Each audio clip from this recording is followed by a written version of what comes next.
Mi ciudad me habla. Sus calles, su gente y mi gente. En ellas y con ellos conecto, descubro, encuentro y me reencuentro con un mundo sin límites. ¿Y sabes qué? Cuando no tengo límites, no tengo por qué parar. Esta es mi ciudad, mi casa y mi mundo, donde vivo y comparto hasta el último segundo. Y yo tengo muchos planes, y ninguno de ellos tiene límites. Por eso me cambié a GoPhone de AT&T sin contrato anual, que me da llamadas y textos ilimitados, además de uso de datos, con los primeros 1.5 gigabytes en alta velocidad. Todo en la red confiable de AT&T por $40 al mes después del descuento de $5 por recarga automática. AT&T, movilizando tu mundo. Primer pago es de $45. Después de los primeros 1.5 gigabytes, velocidad se reduce hasta 128 kilobits por segundo. Aplican cargos y restricciones adicionales. Visita una tienda para detalles. Blog Talk Radio. Who are the unstoppable ones? Is it just that they can do it and I can't? Who are the unstoppable ones? Is it just that they can do it and I can't? Mission Unstoppable. Mission Unstoppable. The unstoppable ones. You did say unstoppable, right? You did say unstoppable, right? What is it they know that I don't? Coach Frankie Picasso takes you on Mission Unstoppable. Who are the unstoppable ones? Can anyone stop these people? Good evening. I am the Unstoppable Frankie Picasso, and tonight you are about to go on another Mission Unstoppable. My guest this evening is stubborn beyond belief, fiercely determined, and really knows how to keep a secret. He has an intimate relationship with chronic pain, the internal kind as well as the external. He knows what it's like to grow up and be the object of derision, not for what he thinks and says, but for how he physically walks through this world. Did any of this stop him from attaining a lifelong dream? Not on your life. Stay tuned and stay close, and we'll be back in just a moment. This is the Unstoppable Frankie Picasso. If you're listening to us on Tuesday, May the 11th at 8 p.m. Eastern, then you have tuned into the live version of the Mission Unstoppable radio show. My God, she can't speak today. And you feel free to participate by calling into the show at 646-595-3741. Also, please join us in the chat room, which is now open. And if you're listening to the archive, thanks for downloading, and feel free to contact me if you need any more information at frankie@missionunstoppable.com. I'd like to take a moment to thank the good folks here at Blog Talk Radio for allowing me to broadcast over their network, and I'd especially like to thank you, you know who you are, for tuning in each and every week. Hello to everybody in the chat room. Hey, Mary. My guest this evening is John W. Quinn, retired Senior Chief Petty Officer with the United States Navy and author of Someone Like Me. For 20 long years, John lived with a huge secret, one he kept from his employer, the U.S. Navy, and one he hid from pretty much the rest of the world. It was something that his family handled but never spoke directly about, and it was a secret that may have eased some of the pain and embarrassment had he let folks in on it. Incredibly, John was hiding the fact that he had cerebral palsy, an amazing feat for a man whose condition included partial paralysis, 2 different sized feet, and depth perception. How did John manage to enjoy a distinguished 20-year career with the Navy, sailing around the world on carriers, battleships, and destroyers, and rise to the rank of Senior Chief Petty Officer? An amazing feat. Let's ask him. Please welcome John W. Quinn to Mission Unstoppable Radio. Good evening, John. Hey, Frankie, how are you? Glad to be with you. I am fantastic. And I want to say, what a fantastic book. Someone Like Me. Thank you.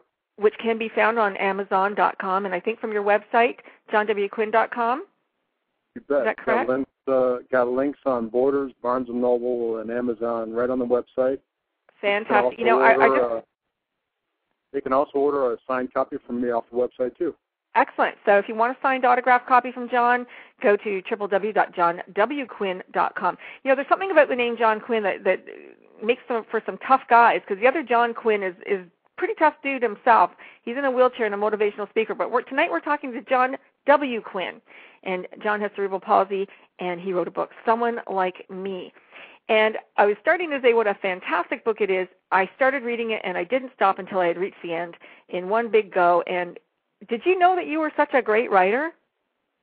No idea at all. I just thought that when I started writing that I would put my thoughts down for my nieces and nephews and hope that one day that they would read my story and get some pleasure from it.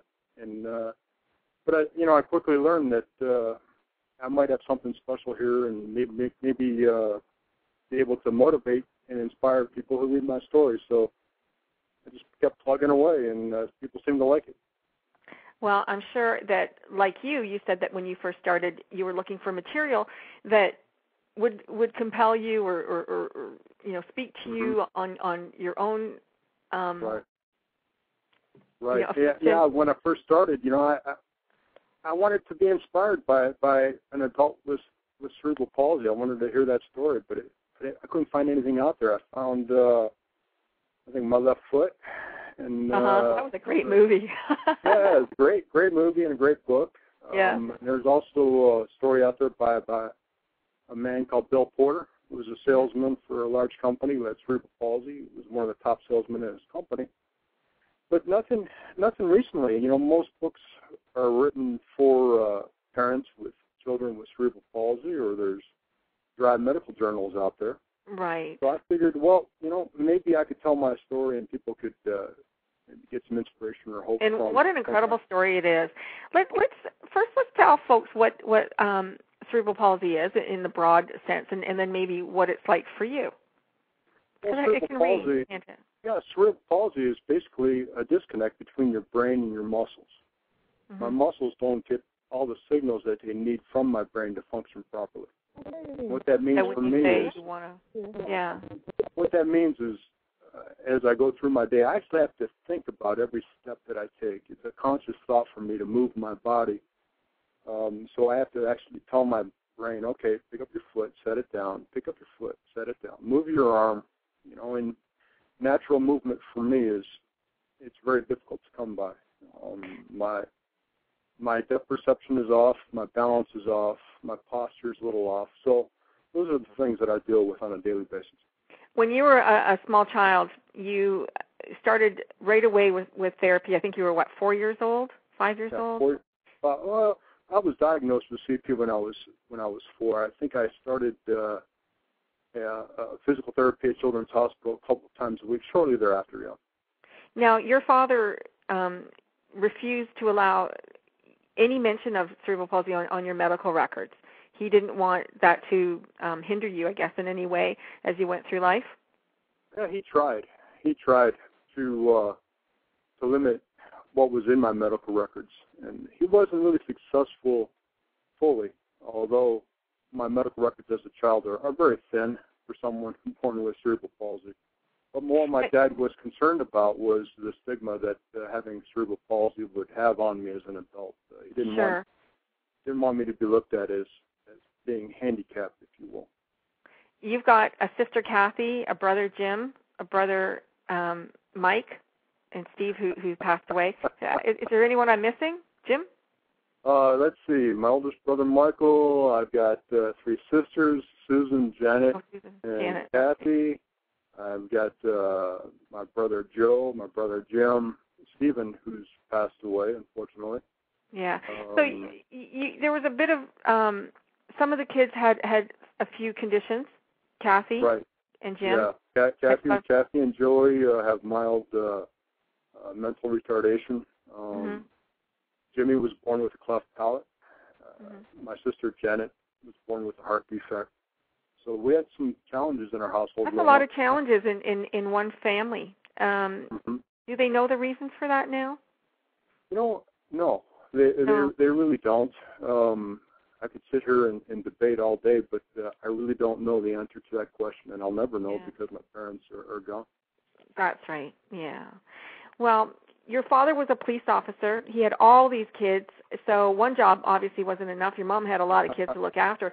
So he took on different jobs, and he did. Yeah, he sold ice cream and a whole bunch of other stuff, didn't he?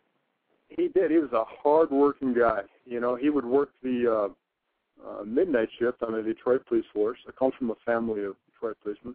My two uncles and my grandfather were all Detroit policemen.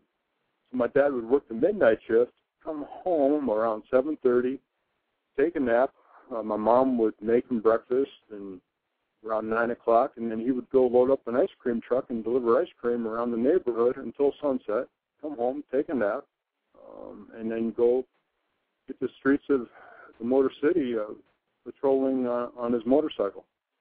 Well, it sure showed you the value of hard work. And so you were hard at work, though, because you had to go to the hospital several days a week and see your administrator of pain. Yeah, twice a week to start, and then I had to bring those exercises home because my mom didn't think I was working hard enough. So while everybody was out playing baseball and doing those kind of things that kids do, I'm in the house with thick surgical rubber tubing. The therapist would take it, she would tie it in a loop, and I would have to put it over my legs, stretch it out, and walk around the room. Just one of the many exercises that I did, but I tell in the book that I look like a drunk cowboy coming off his horse because of the way that that rubber tubing made me stride across the room. And it hurt. It hurt your muscles. It hurt, yeah. It hurt because I was utilizing muscles that I had never used before, and plus I think it was working issues on my bones and cartilage also. So you were walking on your toes. You're slightly pigeon-toed. Mm-hmm. Still am. And you wore like Coke bottle glasses. I wore Coke bottle glasses. I had a patch regimen growing up also, where my eyes would wander because of the muscles. Cerebral palsy affecting my muscles in my eyes. Yeah.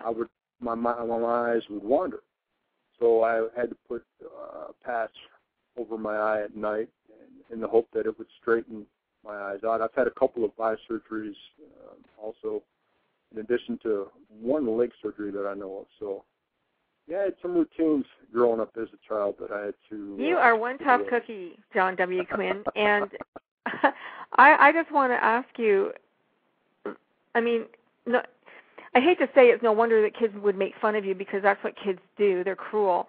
Sure. But were you tough on the outside too? Like, were you able to really throw that off, throw it over your shoulder and just say, ah? Well, yeah, I think what really helped me out a lot was growing up with 7 brothers and sisters in my house. There was a lot of teasing in my household growing up. But I also had my gang of brothers and sisters who had my back, so that if the teasing really got personal, they had to deal with my brothers. So I was grateful for that help. But, it did hurt. It did hurt, but I learned to just kind of grow a thick skin at an early age. And I really believe that helped me deal with, some of the cruel things that life has to offer for somebody who walks differently and looks differently from everybody else. Your dad used to make a pond outside your house. You had some land. You made a pond, a nice pond, and you got on ice skates. You didn't let anything stop you. I tried to get on ice skates. My folks would say, "Hey, you can do anything you put your mind to, John." Right. And one day I just said, "Hey, I want to try this ice skating thing. I want to be like everybody else." They said, "Sure, go ahead." So they laced up some skates and let me go. I tried my best, and that's all my parents really wanted me to do was just try my best. And I was grateful for the opportunity and that mindset that they instilled on me that you can do just about anything you want to. Just don't come home crying saying it's too hard, because we're not going to listen to that. Yeah. Okay. It's mission unstoppable.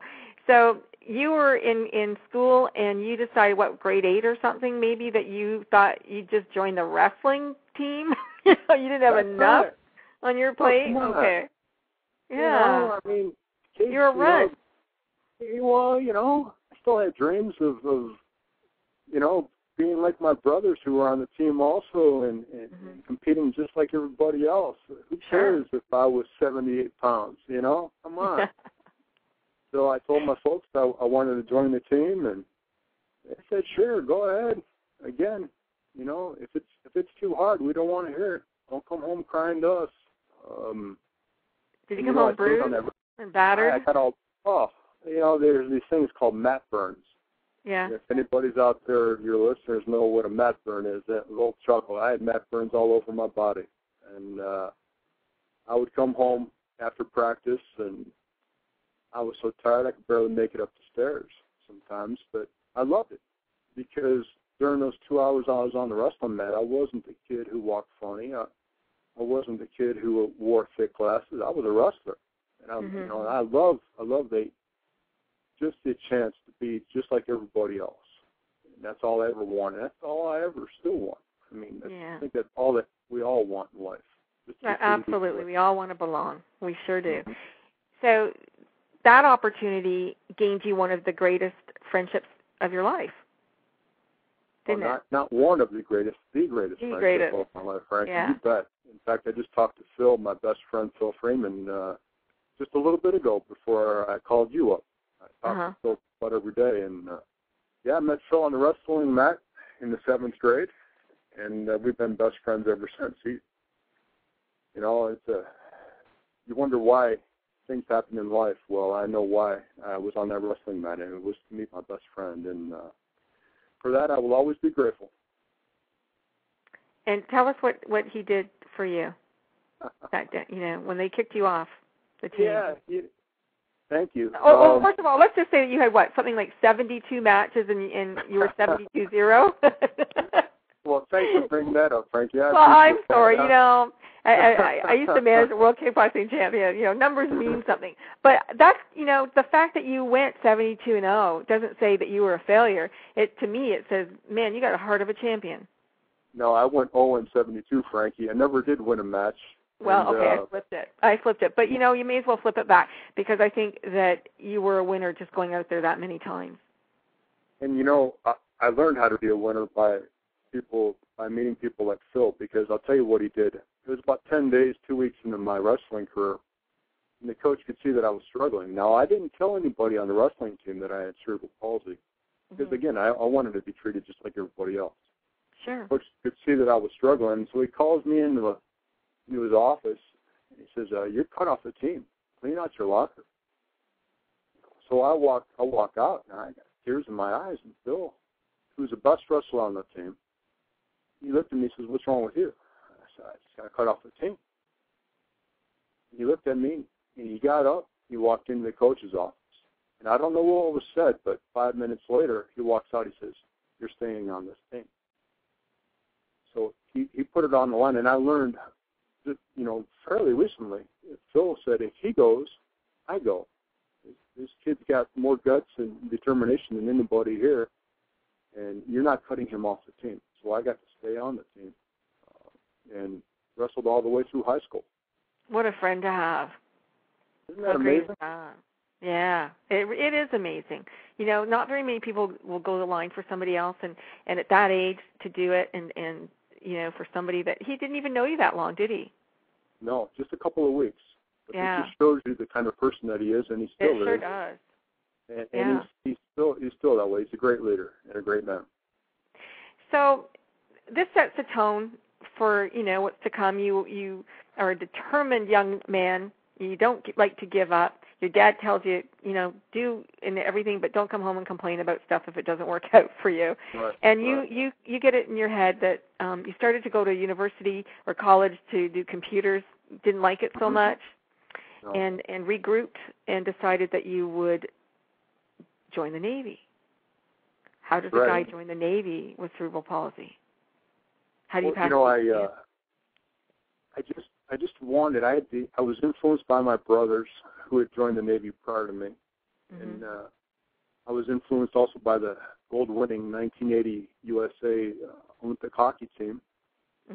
Now, you know, I wanted to wear the uniform of my country. So when I decided to join the Navy, my parents said, "Sure, go ahead." So I walked across the street to the recruiter's office, and I had to keep a secret. You know, I went through the physical, but I didn't tell them about the cerebral palsy.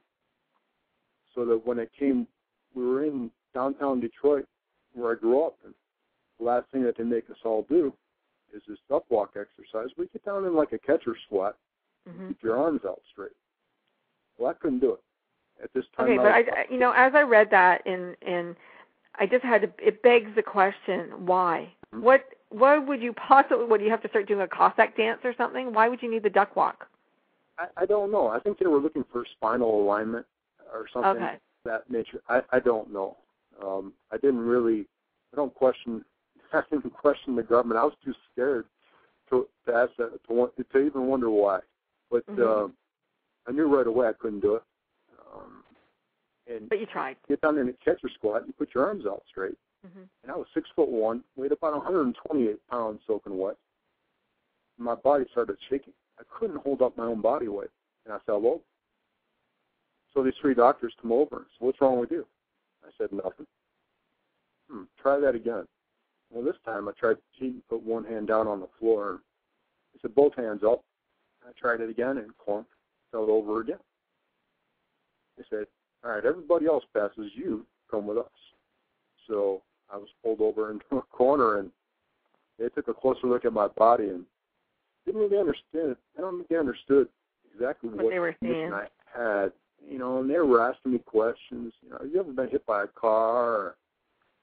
Or, have you ever broken your back? What's wrong with you? And I would just say, nothing's wrong with me. So they gave me one last try to try it again, and I just couldn't do this exercise. So they were laughing. They were laughing at you? They were laughing at me. They were chuckling. And they said, "Son, we don't really know what's wrong with you, but we don't want somebody like you in the Navy. Go home." That's where I got the title of my book. Someone like you. And your recruiter was pretty mean too, driving you home. Well, I was no longer an asset. Yeah, I was no longer an asset. You see. Yeah. Do they get like a commission? Oh, I think they have numbers to hit. Oh, okay. They have their quota to hit, so that when it came up short, he was now missing his quota. Right. So, they drove me home, and I came through the front door, and my folks were expecting me to pass, and I'm going to have a little celebration or something, but right away my dad looked at me and said, "How'd it go?" I said, I failed. I couldn't do it. Right. So he goes, "Well, what?" And so I had to show him this duck walk exercise. Well, see, it's hard. Well, my dad, being the Detroit policeman that he is and the hard worker that he goes, "Johnny," he says, "son, life is hard. The question is, what are you going to do about it?" So there you go. And the next day, down in my basement, I started doing something about it. Started working on that duck walk exercise. I'd worked out every day for a year. And I went back. And I was the best duck walker in that whole building. Amazing that they didn't, correlate you to that guy that was there a year ago, or that your name was flagged or came up. Nothing like that, huh? I'm very fortunate. I think the confluence of the situation at hand, it was really remarkable that I didn't have the same recruiter or some of the same doctors that had kicked me out a year earlier, weren't there anymore.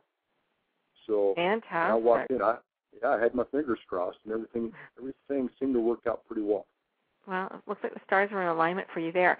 So John W. Quinn, author of Someone Like Me, is about to go to his Navy boot camp. But you know what? There's a call here. Let's take it. Area code 734. Hi, you're on air. Hi, I have a question for John. Okay, what's your name? Well, the question first, I think. Why is it that in all the years that he knew Phil, that he never ate dinner at his mother's house? Is this Phil? Yes, it is. Hi, Phil. How are you? Hi, I'm doing great. Thanks for asking me to be I am so glad that you were able to call in. Thank you. Well, John, how are you? How are you? What a nice surprise. Yeah, I never get to talk to you anymore. So you've known this guy a long time. I have. And we heard the story of you going into the coach's office and making sure that John got to stay on the team. What made you do that, Phil? He was the hardest worker on the team, and he happened to be in the same weight group as I was in wrestling, and he challenged me every day harder than anybody out there. And, that's what I respect as a person. And for me, it was, it was kind of a little selfish, too, because I knew that he would be pushing me as much as I would be pushing him. But, again, it was all the heart and soul that he brought into the wrestling room. Yeah. Oh, that's great. What stories do you have of John that you'd like to share with us? Anything come to mind, something fun, funny? I could probably write my own book about John, but you talked about the ice pond next door, in the little lot right next to his house, and John and I, when we were hanging out after high school and didn't have a whole lot to do before he joined the Navy, used to play horseshoes at a guy's house across the street from his, and John and I decided we were going to build a horseshoe pits in his side lot there, and we did a really nice job, got it all organized together, and designed it well, cut it out, and put it right there, right in the center of the lot. And unfortunately, it was right in the center of Mom's best part of the lawn at that point in time. And when she came home and she wasn't happy seeing the horseshoe pits in the middle of her yard, I looked at John and said, "John, did you even ask your mom if this was okay?" He said, "No, he didn't." So, thank God his mom loved him and loved me too. So, great woman. Aw, that's nice. So it sounds like you spent a lot of time over there. Oh yeah, and I came from a much smaller family, so I got to grow up in a small family and also being part of John's family and seeing what happens with a family of 8 kids as well. Right, and so John never ate at your house? No, and John can explain that if he'd want to. It's pretty simple. Go ahead, John. Well, it's just, I'm speechless, but I think it's more of the fact that I don't know, something about Campbell's chicken cream of noodle soup or something like that. It's about all that I remember your mom being good at cooking. But by the way, hello, Mrs. Freeman. How are you? I really put him on the spot, and my mom knows it. His mother was a fantastic cook. My mother was on the other end of that spectrum. So okay. When I wanted a good meal, I went to John's house. Okay. Have you learned to cook, Phil? Yeah, I love cooking. He's a great barbecuer, Phil is, and it's funny how Phil always showed up at my house right around dinner time. I wonder how that always happened. Yeah. And Phil, you became a principal of a middle school. Yeah, that's what I did. Good for you. Mm-hmm. Thanks. And so I got. Are you still in Detroit? Yeah, just outside the Detroit area in Canton, Michigan. Okay, and John, you're down in Arizona now. I'm in Tucson. In Tucson. And are you there for the weather or yes, the people or yeah? Actually, the weather. Having cerebral palsy, having the warm, dry weather is really beneficial to my health, and that's one of the reasons why I stay here.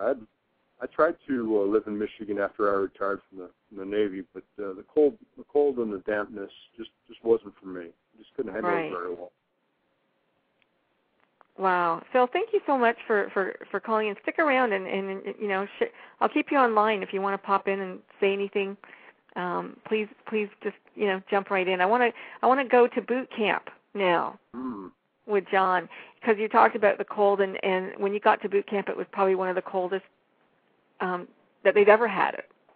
Yeah, it was Where did one you of go? the coldest winters in Chicago history. I went to boot camp at Great Lakes, Illinois, in January of 1982. And for those in Chicago in 1982, know exactly what I'm talking about. It was very cold. The actual temperature was like 30 or 40 below zero actual temperature. And you throw in the wind chill, we were dealing with temperatures of 70, 75 below zero. You were used to having custom shoes. You have, I think, one foot to size 10 and one foot to size 12 and a half. Yep. And so you were outfitted, you just said, give me size 13s because you figured that's the only boot that's going to fit you. Yeah, I figured I'd go with the right size. We all know that when you don't have shoes that fit you well, bad things happen. Tell us what happened. Yes, I developed blisters in the back of my heels in boot camp from the Boondockers, the military boot. There's a metal strip inside that rubbed my heels raw. And I tried to get into the hospital, the foreman, to see the doctor. And my company commander, he basically said, no, you're not going anywhere but back in line. And I was picked out and made a target of this man's fury, and my feet paid the price. I developed blood poisoning, cellulitis in both legs, and wound up in the hospital for 2 weeks. I had an accident, and I get chronic cellulitis, and so I know what it's like, and it's very painful. As a matter of fact, I just had a bout last week. So have you had it again? I get it. I'm very careful of getting any cuts on my feet. Once I get any blisters or anything like that, I have to be extra special in care of my feet, because I have a tendency that once you get it once, I think you have a tendency to get it again. I don't even think you have to get cut. For me, it's just I could get, I don't know, anything, a needle. I could get blood taken, anything. Yeah. It's pretty bizarre disease, but very painful. And you said that your both ankles swole up like 3 times to their normal. And this, you know what? It's my show and it's internet, and I can say whatever I want. This dickhead made you walk. How far to go to the hospital? Oh, blocks and blocks. Yeah, in the freezingest cold winter imaginable, with cellulitis in both legs, both ankles, and he's got, cerebral palsy. Of course, he didn't know that. It didn't matter. And he made you walk to the hospital. So he was in big trouble, wasn't he? Yeah, he got reprimanded, I'm sure. But I was more concerned about taking care of myself. Yeah, no kidding. It was incredible to walk into the hospital, and they looked at me, and took a look at me, and took a look at my feet, and that doctor there in charge was upset, wondering how I got in this condition, and I told him, and the next thing I knew was I was flat on my back, and they were draining poison out of my legs for 2 weeks. Yeah, and they also came with discharge papers, said, it's okay, son, you can go home now. And all that effort where you're like, you'd also broken. Hadn't you fractured your ankle too from the strain? Yeah, I fractured my ankle. Yeah, I fractured it, and I didn't even know. They said that the cellulitis and all that made my ankles weak and broken. So here I am. I'm laid up, and literally got woken up.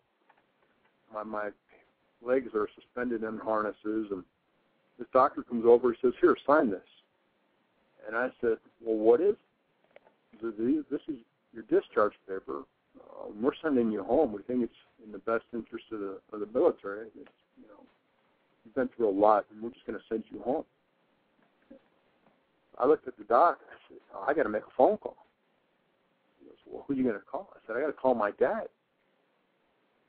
So he said, "All right." So they literally wheeled over a payphone to my bedside. I called Dad up. He says, "What's going on?" I said, "Dad, they want to send me home." He goes, "Well, why?" And I told him what had happened. He goes, "Well, do you want to come home?" And I said, "No." I go, "I want to finish what I started." He goes, Good. You tell whoever's there to kiss your butt. You ain't signing nothing. And I don't, there's really no place in here. We love you, but you belong to the Navy now. So, doctor came back over with his government pen, and you ready to sign your paper? My dad says you can kiss my butt. I'm not signing nothing. That doctor looked at me, turned on his heel, and I never saw him again. Amazing. Good advice. Good advice from Dad. Very good advice from Dad. And so you went back and you finished out that your boot camp on crutches and a cast and. Yeah, I got rolled back into a different company and spent the next 8 weeks in a cast on crutches in the snow, in the cold, dealing with black, slick ice, and just. But it was, it was good because the company that I was rolled back into treated me just like any other sailor. And again, that's all I wanted, was to be treated normally. So I got to do everything that everybody else did. Bunk drills and everything. So I was grateful for that, and the company again that I was rolled back into. It's a great company, and I'm grateful for the opportunity to succeed. I'm just going to bring Mary back on air here. Hi, Mary. Hi, Frankie. Hi. I'm sitting here I'm riveted, absolutely riveted to this story because I used to work at the VA as a social worker. So, John, you must have had angels all around you because you could have been court-martialed. I mean, I've heard people with less, dramatic things going on and they medically discharge. This was just your destiny. It's just so amazing. Well, thank you, Mary. I appreciate that. I do believe that there were angels all around me. And I'm really grateful that I had the opportunity to serve my country. I wouldn't change a thing. And I believe that my legacy is to have served my country. And I've got a generation of young men and women in the Navy that's still serving today that I trained, molded, and led during my 20-year career. And I think that's what I was meant to do. But thank you. Thank you. I think it's interesting to think and to say that you won. You had numerous decorations. You have 4 Commendation medals. Service Achievement Medal, 4 Navy Achievement Medals, and yet someone like you, quote unquote, would not have been allowed, into the Navy because of disability, and yet you achieved so much. Well, and so we really do a disservice to the country and to those with disabilities, right, Mary and John? Oh, absolutely, absolutely. I mean, John, as we were saying before we went on air, I ran the Boston Marathon, and I'm a post-polio survivor. And one of the things that happened to me on the marathon course, just in one little stretch, is people were pushing and shoving and telling me I was going too slowly and that I couldn't walk through the water stops. And yet, it's really something how people perceive people who are different and people with disabilities, and your book and your story is going to do so much to change that. And I just admire you and your courage and your strength and for sharing your story. I'm just sitting here with goosebumps and chills, so thank you so much. Well, thank you. Mary. I really appreciate that. It means a lot coming from somebody who's run the Boston Marathon. But John likes to run marathons too, and we were going to get to that, but we may as well talk about it. But I want to talk about something real quick. You talked about doing things differently, and just because we do things differently doesn't mean that they're wrong. No. I run differently. I'll walk differently, but I still get the job done. And I think that's a lesson of the book. Is hey, again, you might look differently or stand differently, but you know what? You can get things done. It might take you a little longer. It might hurt. But you'll find your own way to achieve the things that you want to in life. And with equal opportunity comes that chance to succeed. And that's what I'm grateful for. And, I think it's, I guess it's fear, isn't it, John? Mary, don't you think it's fear that, and Phil, that stops people from, that keeps them apart from you, looking at you, that makes them a little bit afraid to so they ridicule. They ridicule because of fear. It's their perception of and fear that they could be like you that makes them reach out and hurt. Well, I agree because it's different, and people are afraid of things that look or as differently. But I want to make a quick point. I believed I had to keep my secret of cerebral palsy to the government. Who knows? I might have been able to join the service with CP. I honestly don't know. But as an 18-year-old boy, I just wasn't willing to take the chance. Right. I wanted to make that point also. What about today? Is there a provision for people with disabilities? That's a great question, and I've researched that. Talked to some Navy officials who've told me, John, we'll deal with it on a case-by-case basis. If a young man and woman comes to us and has a mild form of cerebral palsy, but can pass the physical and hit the standards that we want to hit, both physically and mentally, then sure, they can join the service. We don't see any reason why not, but it's on a case-by-case basis. Right. Okay. Well, I mean, I guess it's fair. There's a standard, but it didn't. You can certainly. I guess you could join as a civilian, but the kind of job that you did, you were able to do it. Well, let's go back. Okay, I'm going to go back to we finished boot camp, we come home, hooray, we're home, yay, we pass. Your first commission? My first assignment was on the USS Point Defiance, flat bottom troop carrier. It was quite the platform, quite the experience for a young sailor. And sailing was all about you show up and let's go for a drink. Yeah, I learned to drink in the Navy. You know, did you get a tattoo too? You know, I never did. I came close. There was this one time in the Philippines, but that's another time for another story. But no, 20 years, no tattoos. Wow, that's something else for sailors, that's for sure. But a lot of drinking. I learned to drink, and I learned right away that I was real good at it. And, it was one of the ways that I fit in, made me a part of. And, Did you recognize? Did you recognize at the time that your parents also liked to drink? Yes. I knew that my parents had a problem with alcohol, both of them. And I had sworn to myself that I would never be like them in regards to alcohol. Did you smoke, John? No. Did they smoke? Yes, they did. Yes, they did. Pall Mall Reds and Salem's, I believe. Oh yeah, I remember when you guys went on vacation. They smoked in the car with the windows up. That's illegal now. If it's not, it should be. I'll tell you. It is. In Canada, it's illegal. You get arrested if you smoked like that in the car with your kids. Yeah, back in the early 70s or late 60s, early 70s, right. You know, no seat belts and smoking in the cars. For and sure. All that. Yeah.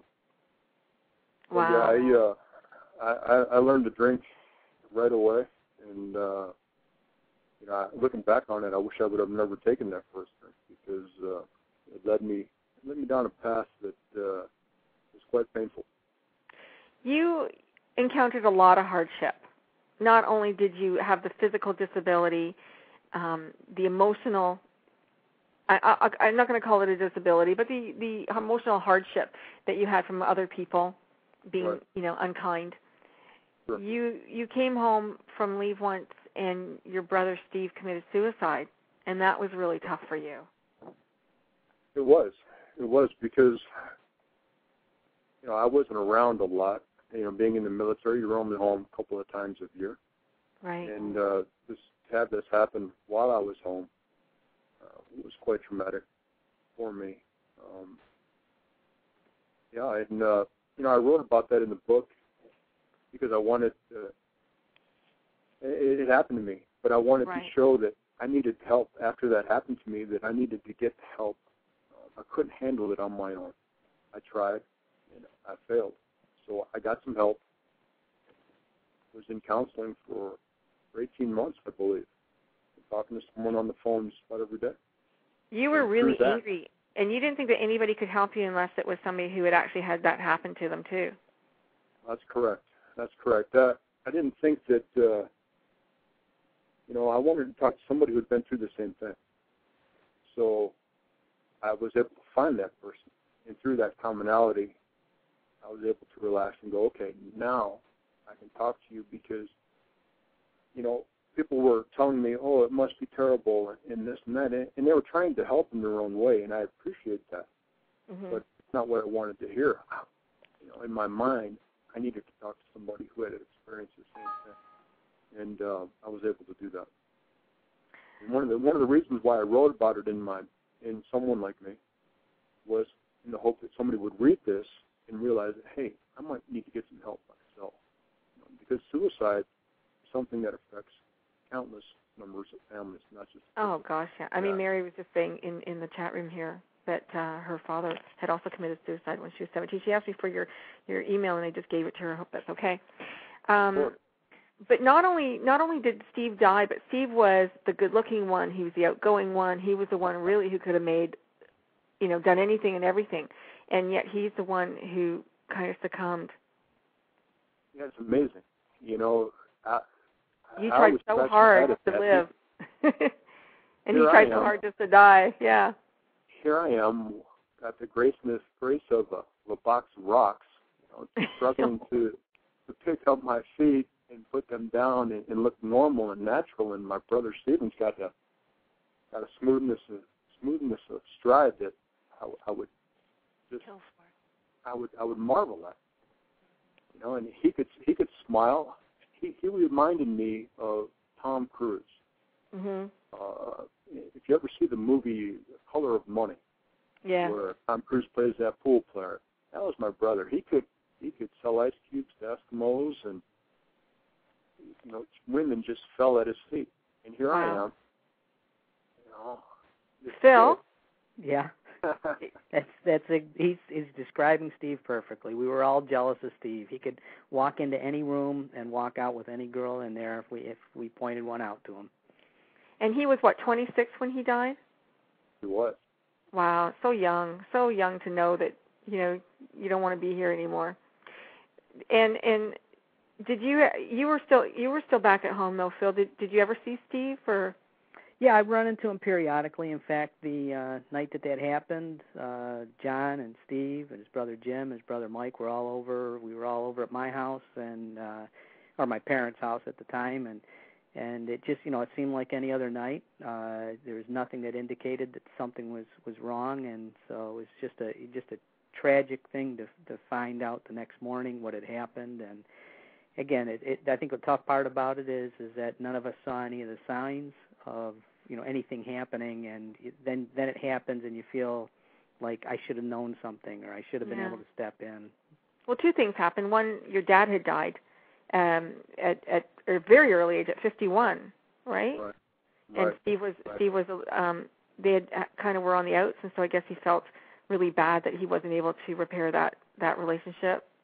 Yeah, he did, Frankie. That was a big part of it. They had a falling out, and Stephen felt really bad about that he couldn't make amends to my father about that. And the other incredible thing was that you had asked him to go with you to help you buy a baseball mitt, and there was a brand new baseball mitt on his counter that morning when he was found, right?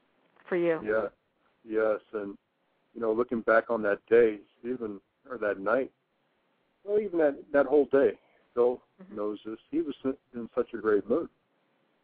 He was upbeat and cheerful, and looking back on it and doing the research that I had about this, that his mind was made up. So he didn't have a care in the world. Wow. To find that baseball mitt on the table, just I was stunned. But he had his plan, and he followed through, unfortunately. It's funny. I talk in my book about, Shakespeare said all the world's a player, or all the world's a play, and all the people in it are players. And you to ask yourself, did you get the right role? And I certainly think you got the right role. Well, thank you. I appreciate that. And, I've learned a lot about human nature and, through my brother, and actually I've been able to talk to a lot of young sailors who have had thoughts of suicide themselves during the remainder of my career, and relate the story of Stephen to them and say, look, there's always somebody to talk to. Pick up the phone. You're never alone. There's always hope. Don't think that you're in this by yourself, because you're not. And that's one of the lessons that Stephen taught me, in this passage. And that's one of the lessons that I hope to give out to your listeners, is that if you're listening to this, I'm telling you, there's hope. There's always hope. Pick up the phone, call someone, and let them know how you're feeling, because people will want to know. St. Francis of Assisi said, where there's despair, there's hope. And that's a good one. You were ready to you joined the SEALs, which was kind of cool, the Navy SEALs. You were able to work with them. You did. Yeah, I was able to work with them. Please understand that I'm not a Navy SEAL. SEAL Team 3, where I was assigned to, which I thought was a ship at first, to be honest with you, how naive I was. But SEAL Team 3 was the first Navy SEAL team to have support people in it. And so I did the paperwork. I was able to work out with these guys and strengthen my body, can you imagine? Here's this kid with cerebral palsy, trying to keep it a secret, and the first day that I'm there, okay, put your workout gear on. We're going to go do some push-ups and sit-ups on the parking lot. Let's go. Like, what? Unbelievable. Now, you said that you know, not only do you have two different size feet, but you said that they were flatter than flat, and they really smack the surface in it. So it must really hurt your knees and your hip when you run, and yet you love to run. I do.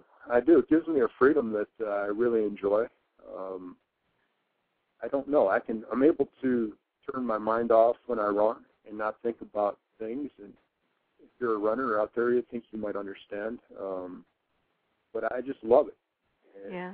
I don't do it as much as I did years ago, but I still get out there on the treadmill or around Tucson from time to time and get my miles in.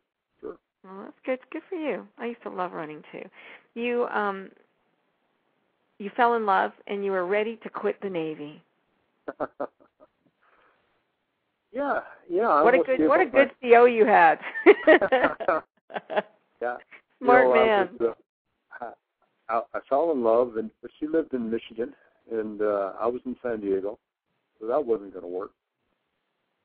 And so I just missed the promotion, and I thought, well, I was pretty despondent about that. I was pretty frustrated, and right around that same time, within a matter of days of me not being promoted to Chief Petty Officer, the Navy came out with this program where they were going to give me $30,000 to get out.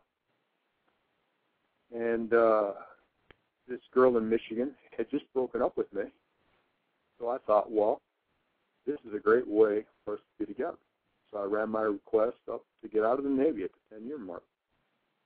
And this commanding officer, this destroyer I was on in San Diego, said, son, you're a fool. You are a fool. You're one of the finest sailors I've ever met. And if you do this, you're going to regret it for the rest of your life. And I said, no, I really want to do this. And he said, I'll give you a week to go home, figure it out. And if you feel the same way after that week, then come back and I'll approve your request. Well, as Phil knows, I came home and she wouldn't even see me.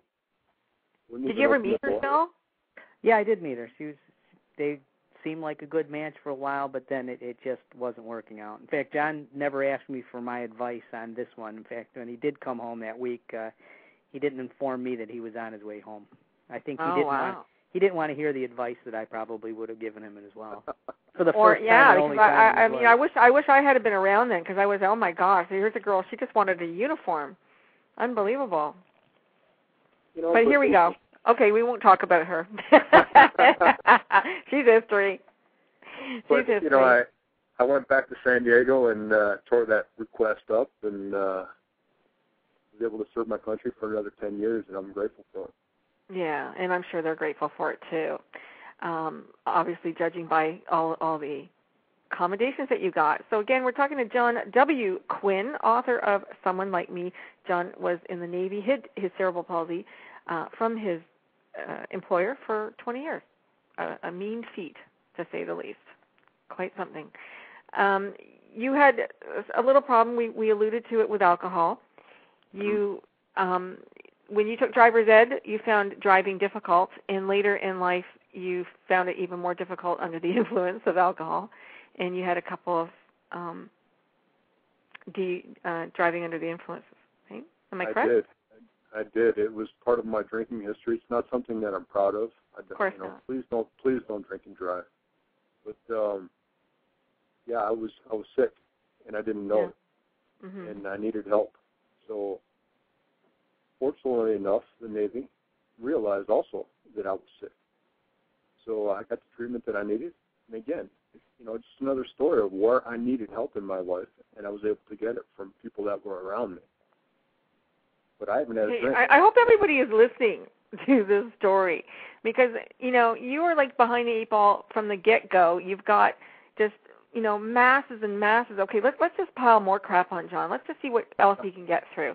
Let's just give him more and more and more. And I always say, I tell my clients as a coach and the people that I talk to, you never know what you can get through until it's given to you. And people go, oh, I couldn't do that. Oh, I couldn't do that, Frankie. And it's like, yeah, you probably could.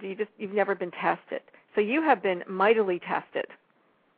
Well, thank you. I appreciate that. And it's one of the reasons why I wrote the book, was to put this story down so that people can realize that, hey, you can overcome challenges in your life.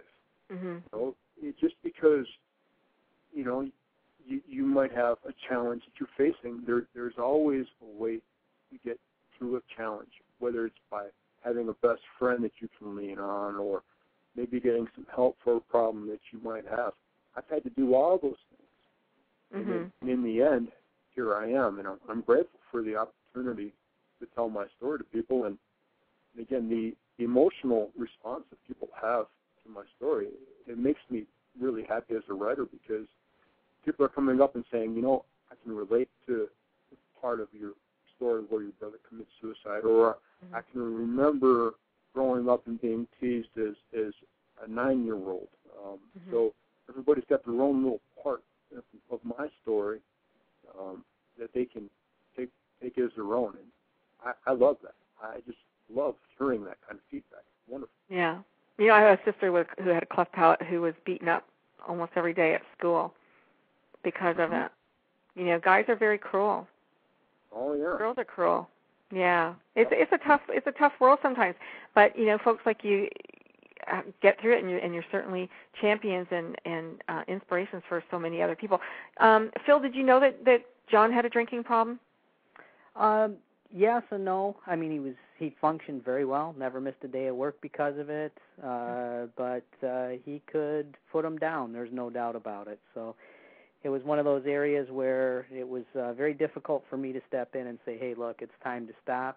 At no time when he was near me was he hitting the rock bottom point that you have to hit before you finally make that decision that it's time to move on. I've got to do something different in my life. But I'm glad. You said something really important there. I'm going to stop you for a moment, because I was married to an alcoholic, and his mother said to me, well, he never misses a day of work.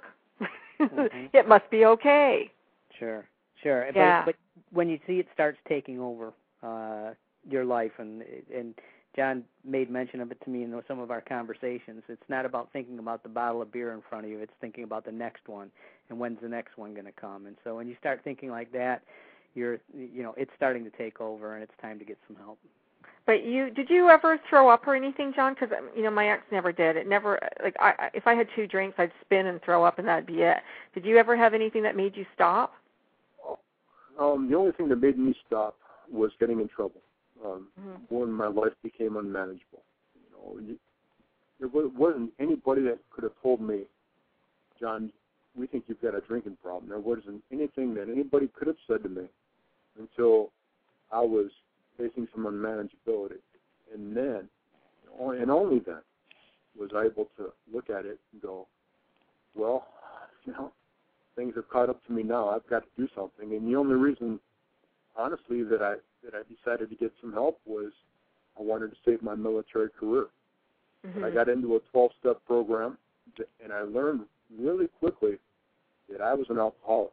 I never thought that I was an alcoholic for some of the reasons that you mentioned. I'm a senior chief petty officer. I made it in 14 years. I've got these ribbons going up to my chest. There's no way I'm an alcoholic. Well, yes. Yeah, I mean, you reached the second highest level of an enlisted officer? Yeah, enlisted man. In the Navy, you can go up to E9 as a master chief, and I retired as a senior chief, which is in the right.